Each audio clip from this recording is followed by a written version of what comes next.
Merhaba arkadaşlar. Yeni videomuzda dönüşlülük zamirini işleyeceğiz. Bakalım bu dönüşlülük zamiri neymiş ve nerelerde kullanılıyormuş.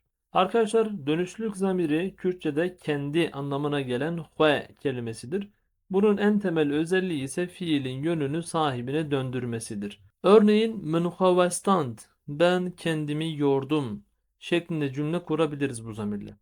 Tabii şuna dikkat etmeliyiz. Cümledeki hue'nin yerine mın gelemez arkadaşlar.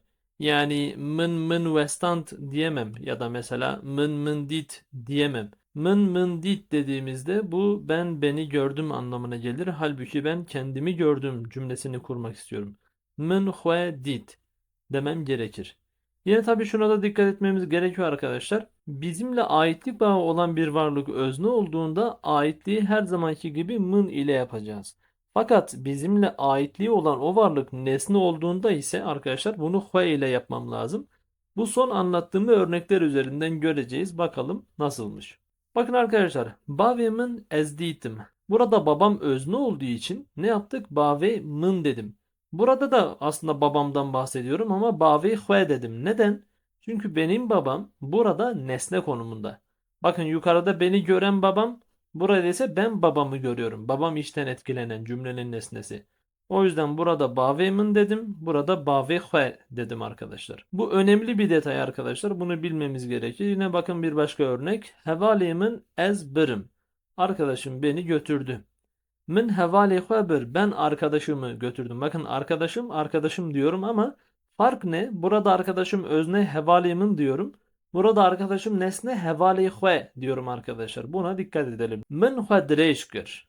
Ben kendimi uzattım. Bizim bir de böyle fiillerimiz var arkadaşlar. Hani uzandım demek yerine kendimi uzattım deriz arkadaşlar. Tamam mı? Min hadreşkir. Uzandım diyoruz aslında. Kendimi uzattım şeklinde Türkçe'ye tercüme edilmez. Bakın mesela yine min ve avet. Ben kendimi attım. Kendimi attım diye bir şey yoktur. Atlamak fiili vardır ama biz bunu Kürtçe'de böyle söyleriz. Min ve avet. Dve tu xwenas bikî. Dve gerekiyor. Tu xwenas bikî. Sen kendini tanıman gerekiyor. Min ji xwe re got wiha nabe. Ben kendime böyle olmaz dedim. Bakın hep fiili sahibine döndürmek için arkadaşlar kullanılabiliyor bu şekilde. Yukarıda da dedik ki bizimle aitlik bağı olan bir kişi özne ise mın deriz. Tamam mı? Bave'min. Eğer bizimle aitliği olan o kişi nesne ise hue deriz. Bave hue. Peki hue zamiri başka ne işe yarar? Yukarıda söylediğimiz gibi hue aitlik bildirmeye yarar. Yukarıda da hani bazı örnekler verdik. Bave'min bave hue. Burada da ayrıca söylemek istedim. Bakın. Ez jehevjina hue perhazdıkım. Ben eşimi çok seviyorum. Jehevjina hue. Hevjin eş demek. Hevjini derseniz erkek eş, hevjina derseniz kadın eş. Min dixwast keça xwe jî bibînim. Ben istedim ki kızımı da göreyim. Bakın keça xwe, hevjina xwe şeklinde aitlik bildirebiliyor. Burada da dediğim gibi zaten örnek verdik. Fakat burada ne önemliydi? Eğer aitliği olan özne ise min ile belirteceğim. Aitliği olan nesne ise xwe ile belirteceğim. Min bavi xwe dit. Min bavi min dit dememe gerek yok yani. Pekala başka ne işe yarar bu xwe zamiri? Başka da arkadaşlar edatlar ve başka kelimelerle birleşerek farklı kelimeler yapabilme imkanı sağlar bize. Yapılan bu kelimeler zarf olabilir, birleşik fiil olabilir, deyim veya türemiş kelimeler olabilir. Bunların örneklerini görelim arkadaşlar. Bakınız dıçma hua bu hua da ahibi. Sen neden kendi kendine konuşuyorsun? Hua bu hua. Ez juhara digarım. Bakın mesela burada ez juhara. Ben kendime geziyorum. Bunun belki de anlamı şudur arkadaşlar. Hani öylesine, hani istediğim için, tamam mı? Ez juhara ne yapıyorsun? İşte juhara digarım. Öylesine geziyorum, öylesine dolaşıyorum. Tamam mı? Bu şekilde de düşünebiliriz arkadaşlar. Serbixwebûn rasta rast azadiye. Yine bakın huay kelimesi kullanılarak başka bir kelime yapılmış. Serbixwebûn bağımsızlık. Biserî xwebûn. Min xweberda nav daristani. Xweberdan arkadaşlar dalmak, tamam mı? Min xweberda nav daristani. Kendimi ormanın içerisine bıraktım, saldım. Yani ormana daldım demek istiyor.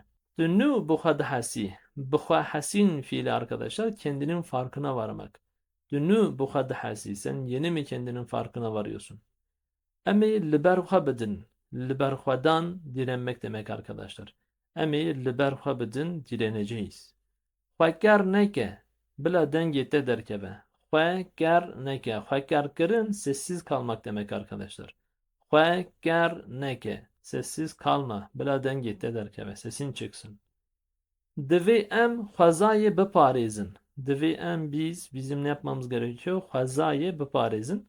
Doğayı korumamız gerekiyor. Xweza yani ji xweza kendinden doğdu, kendinden oldu anlamında doğa için kullanılan bir kelime. Xweda biterabe. Xweda ise arkadaşlar yaratıcı demek. Hani İslam dininden dolayı burada Allah dedik ama Huda direkt yaratıcı demek.